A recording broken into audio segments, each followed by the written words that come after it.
Welcome back to the channel, my friends, my fellow 40k theorists. This is going to be a pretty easy video. I'm just going to show you guys my Admech army today. I've got a whole bunch of Admech stuff. I wish I had a little bit more. This is one of the most expensive factions to collect, if you guys don't know. I've been collecting this since 7th edition. Whenever the WarCon was a thing, that's where all these painted models are from. The ones that are based, really. Those are all from my WarCon back in 7th edition. I did play this a bunch in 8th edition as well. It was a whole lot of fun. It wasn't quite the same as 7th because the game was completely different at that point. But I also played this in 7th, kind of skipped 9th edition. Haven't played it too much in 10th. I played a couple of test games here and there. I played with the Hunter cohort, pretty sure that's the detachment.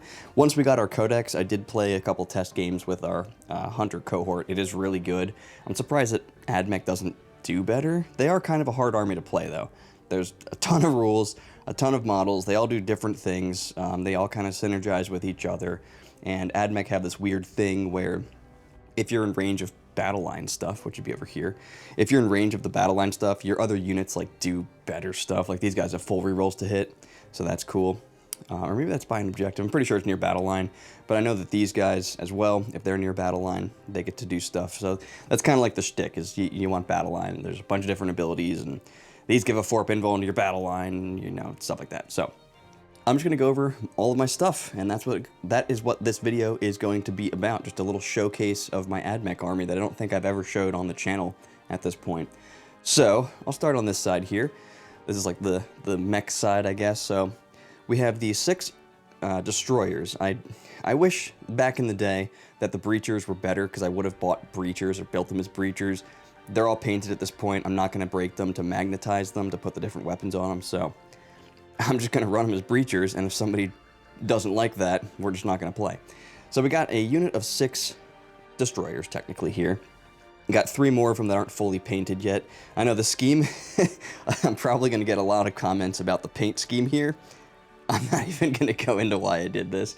It's because Admech were extremely OP with it, at 7th edition, in 7th edition, and I wanted it to just be as flamboyant and ridiculous as possible, just to give people a lasting impression. So, anyway, we got the units of destroyers. They do have the plasma cannons equipped there, and they do have the flamers on them. Same with these guys, they're just not fully painted. We have a Tech Priest Dominus. He's not fully painted. I don't even know where I got this thing from. I think I bought a bunch of stuff and he came with it. So he's broken. I'll eventually put that piece back on, but I actually noticed today that it's not cleaned properly, so the pieces don't fit together because the person that built it didn't shave down the edges and stuff. So whatever. We have another Dominus over here. This is my broken Dominus. He's looking for something to be able to repair himself, but yeah, his axe broke off here. His little data man broke off, so he's all fucked up. But we do have Manipulus over here. He is not based yet. These aren't these being fully painted. I never did any edging on them just because it was gonna take me forever to do. So I decided no thank you, and I'm just not gonna do it. So I just need to base them. They do look a lot nicer when they're based. It makes the rainbow kind of pop out, I think. So I'm getting ahead of myself. We got destroyers. Then we have 3 of the Scorpius disintegrators. I do have, there's something over there. They're Belarus energy cannon, I think that's what that is. They're energy cannons over there. I have the fulmerite cannon on here. I think that's how you say it. Some of these words are hard for me to pronounce, let alone remember. We got 3 of them. Sometimes I'll just pop these off, use them as the transport. If people give a shit, then we're just not going to play. In the tournament, I wouldn't do that, though. But in casual games, WYSIWYG doesn't fucking matter. Then we have the 3 Onager Dune crawlers. Now, when I built these things, I just stuck every single weapon on them. Just about every weapon on them. They've got the Icarus array, and they've got the neutron laser. I don't actually know where the Phosphor Blaster is, because that's what you want to run now. Although the neutron laser being flat 3 shots now, plus D6 plus 2 damage, AP4, strength 16. That's pretty good. So these are awesome. The Onager Dune crawlers, they're just a good unit, man. They've got 4-up invulns, I'm pretty sure. And, they're toughness 10, they got 11 wounds, 2-up saves. They're pretty nice. These also have 2-up saves, so these things are only 175 points now. I think these are good now. They have a twin-linked rocket. That's not bad. Their full might cannon can be hitting on 2s against monsters and vehicles. It's now basically a las cannon, so it's d6 plus 1 damage, 175 points, 12 wounds, 2 up save, some anti-infantry shooting on there as well. I think these are actually pretty good. I might play around with these a bit. But yeah, we got the 3 Dune crawlers here as well, kind of just equipped with a bunch of different guns that I can just say that they have whatever. Then we have these Sidonian Dragoons, I think they're called, right? Because these are the Iron Strider Ballistari. So we got the Sidonian Dragoons. These are also a relic of 7th edition when I actually had the Warcon army. You know what I should do? Hang on one second. So there was also one other unit in the Warcon, which was this Imperial Knight Warden. I'll get into the Warcon in a little bit and how ridiculous it was, but as you can see, the paint scheme matches because you were able to take an Imperial Knight as part of the Warcon, and so that's why it looks that way. Anyway, we got the three Iron Striders here, and these things were awesome back in the day. They're still pretty good. They're probably a little overcosted, I would think. I did the math on how much damage they can do, and it's just not that much. Like if they go up against the vehicle, they're looking at like 10 damage to something if it has a 3-up save. Yeah, they're not bad though. They have stealth, and they can advance and charge. These guys can advance and shoot. I have las cannons for these that I was going to just stick on the side so that I could run them as either one, because both weapons would be attached to it at that point. But right now they're rocking the autocannons. This was what you did back in 8th edition, I want to say.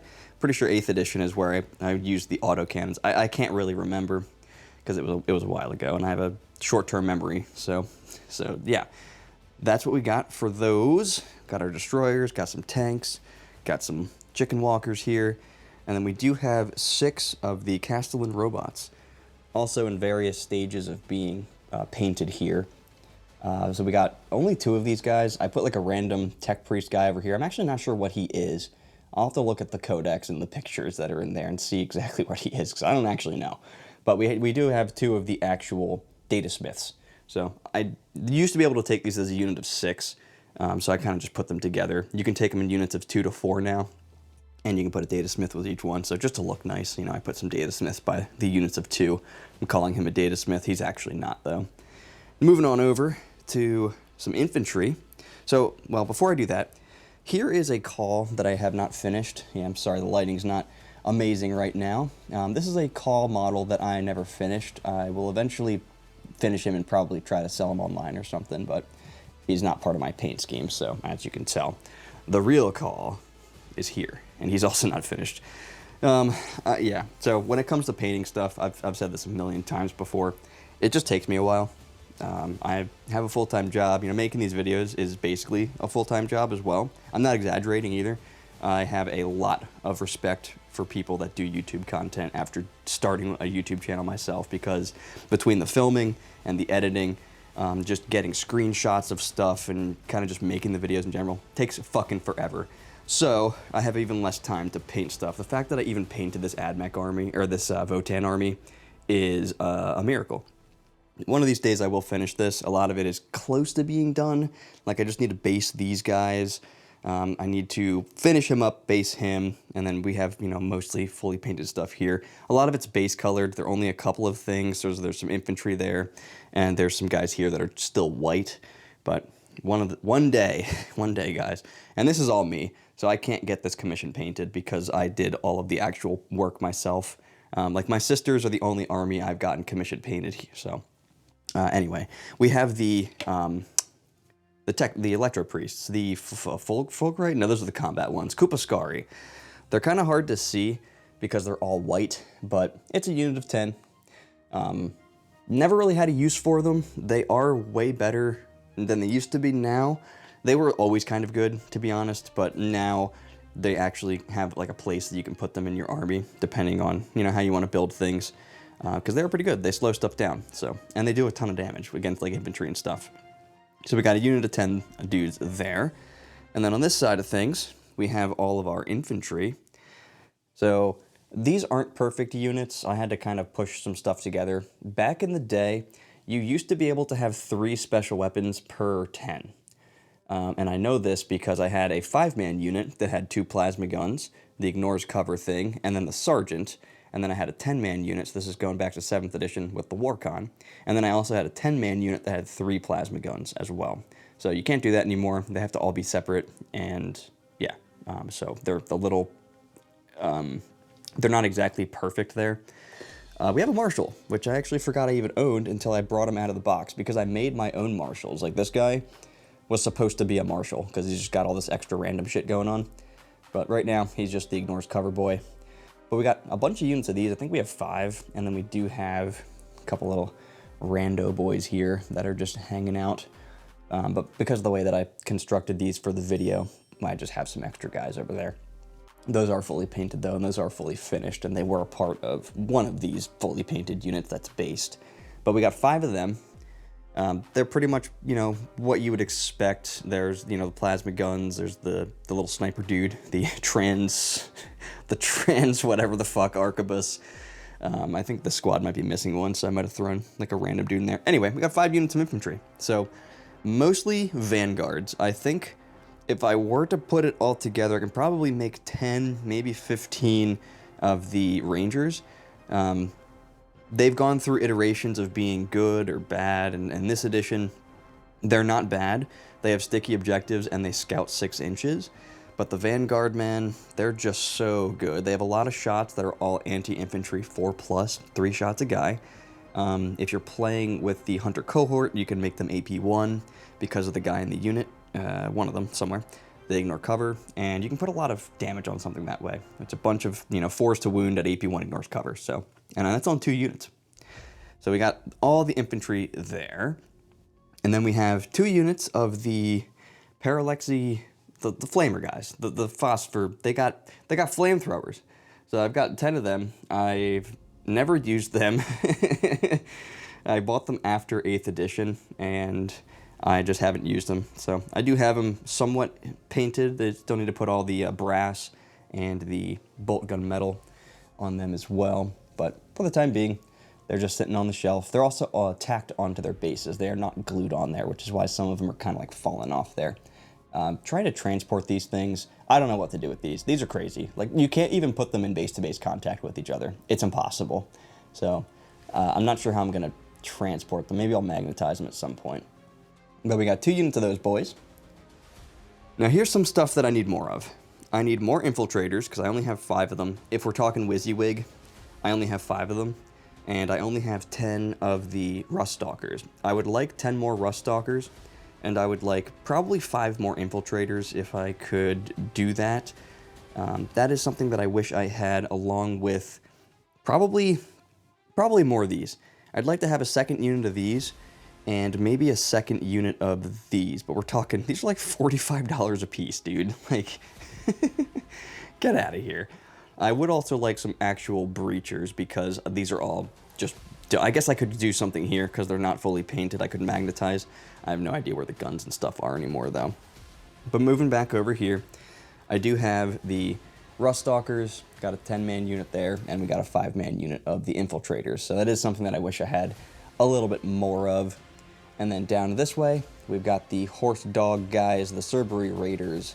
These things are great. They used to be so good because they had an ability where they could just like move after you got within range of them. I think they might still do something similar to that, or maybe it's a strat for a specific detachment. I don't remember off the top of my head, but I like the way they look, and they are pretty good for having a nice little scout unit that can kind of get up and do some stuff early on. And that's pretty much the entire force that I have collected over my years. And again, this is like one of my 10 different armies or something. They're all about this large. One of these days, I will do one on my Space Marines, but it's gonna be so much stuff, dude. It's gonna be so much stuff. This entire box is full of Space Marine stuff. And I have more stuff upstairs in my room that I'm converting. So about a year ago, I decided that I was going to convert all of my Space Marines into Grey Knight Black Templar Salamander Iron Hands. And so I basically took all of my Space Marines, and I started just gluing different random stuff onto their body. So they have like Storm Bolters, on their hip, they might have like a sword from the Grey Knights while wielding a chain sword. One of their shoulder pads might have the heraldry for Black Templars, and then the other side might have the heraldry for, you know, Blood Angels or something. So they're just all over the place on purpose.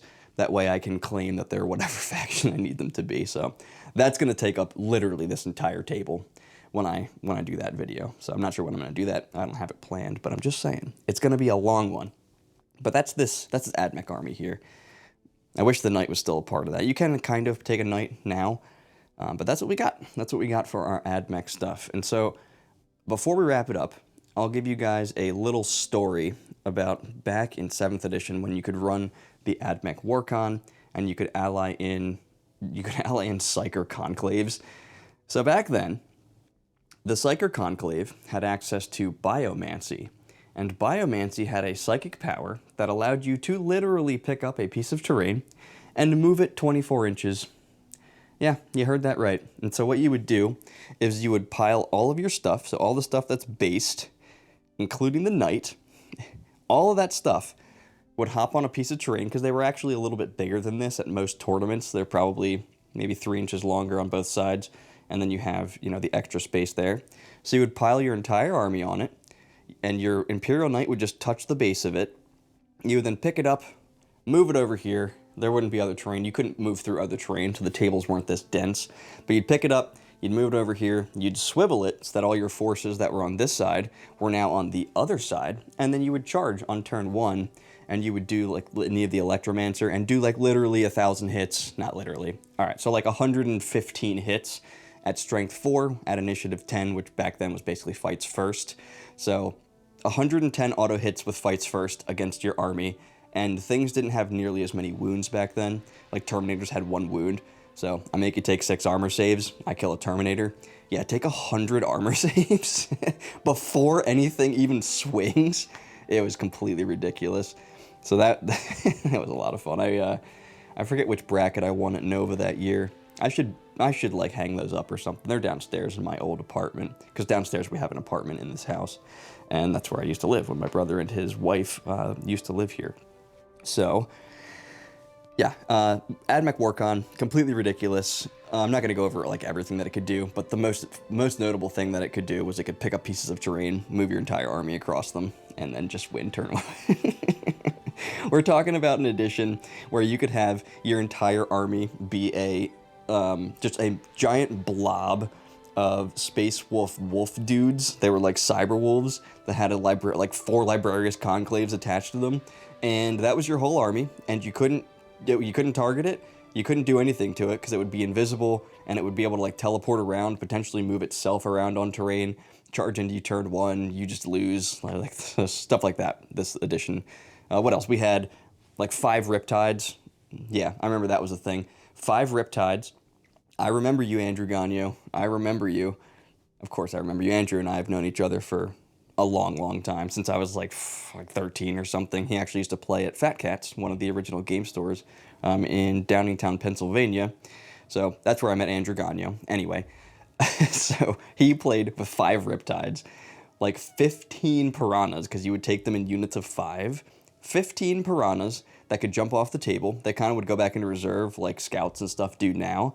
You'd shoot all your seeker missiles, you'd disembark all your drones, and then they would leave the table. And then they would come back on the table, and they'd have all of it back.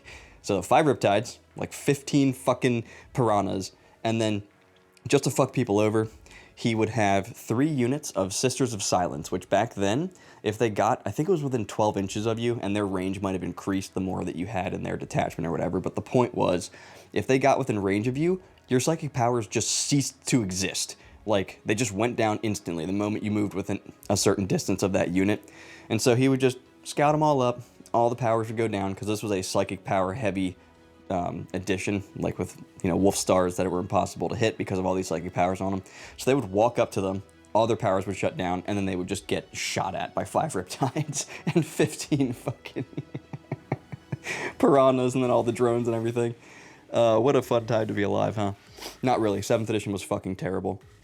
But, yeah, the last time that I ran the Admech Warcon in 7th edition, I actually decided that trying to go for the psychic power that moved terrain around it was just too unreliable because of the amount of points that you had left to buy the Psyker Conclave. You only could get Tigerius and 2 other guys with the amount of points that we had left, and it just wasn't reliable enough to get it every game. And so some games when you didn't get it, if you're relying on it, it would make you lose, basically. So what I decided to do instead, towards the end of the edition there, which was, I went to a GT and I got 3rd place at that GT. With the GT that I'm talking about with Andrew Gagno running these 5 Riptides, I ran my Admech Warcon, but instead of taking the Psyker Conclave, I took 2 Inquisition Chimeras, which your guys could get inside of, and they had fire points. So I could literally put 3 of these inside of each one, shoot out of them, and they were shielded by being inside of a transport. So that was a lot of fun. I also had a unit of Sisters of Silence myself, and so when I had to go up against all these crazy-ass units that had crazy amounts of psychic powers on them, I'd put one guy within 12 inches, or maybe it was 6, but I put one guy within 6 inches, and I'm like, yeah, you have no more powers anymore. Charge him with my whole army. Litany of the Electromancer, die. So that was a fun event. I forget what that event was called. I think I won one of these mats, actually, from that event. So that was cool. And actually, one of our guys, Dan Downer, he ended up playing Gagno on the top table during the last game. I ended up losing, unfortunately, to Gagno there. Gagno was the one that took 1st place at that event. Gagno's won Nova a bunch of times. You probably know his name. I believe he's on Team America still. He's one of the best players that I've ever met. So, but yeah, that GT was so much fun. I remember I played against a Wolfstar, and I had 1 sister left because he dropped an orbital bombardment from Celestine, which is a thing she could do. No, he came down in a drop pod with meltaguns, blew up my Rhino. Back then when vehicles died and you had stuff inside, all the guys basically died. So I rolled well enough where I had 1 sister live and he couldn't see her for whatever reason. She was behind cover. I don't remember, but I remember I had 1 Sister of Silence lived, and I was like, okay, I win the game. And I just moved her up within 6 inches, and my whole army just shot at his unit, charged into it with Litany of the Electromancer, and I just wiped it out. So, had a lot of fun with my Admech army in the day. I do wish that I wish I had played it more in 10th edition, but they just didn't have good rules at the start of the edition, unfortunately. And because I've got so many other factions, and I got Votann this edition, I've really been into them as well. I've played a little bit of Necrons, played a little bit of Space Marines, among some other things here and there, but mainly I've played Space Marines and Votann and Tau. Those are the 3, Votann, Space Marines, and Tau in this edition. So I just haven't had a big chance to play my Admech very much, unfortunately. Nowadays, they've got some cool stuff, especially with the Halo Screed, right? That's what it is, Halo Screed Battle, whatever the fuck it is, the Grotmus detachment. At first, I thought it was really, really good. The more I look into it, the more I'm like, is it as good as I thought it was? The Hunter cohort is still really, really good, so I think it's kind of a toss-up there. But either way, that is my Admech army. Those are some stories and some fun times that I had with it in the past. And that's it, and I think I'm probably going to end up getting a couple of more Infiltrators and some more Ruststalkers, along with maybe some more Destroyers. Maybe. I might just tell people that they're Breachers, because they look the same except for the weapons. So, a lot of times, especially at local tournaments, people just don't care about that sort of stuff. When it comes to a GT, I get it. It's a lot more official, and so I understand wanting things to be WYSIWYG, even though I disagree with it entirely. But, it is what it is, and I don't make the rules. I just play by them. So when it comes to something like that, I wouldn't be able to run these as Breachers. So that would be really the only other thing that I would want. Maybe 6 Breachers, and then 10 more Ruststalkers, and probably 5 more Infiltrators. And that would pretty much fill me out for my Admech army. So, I hope you guys liked the video. Hope you guys liked this little showcase of my army.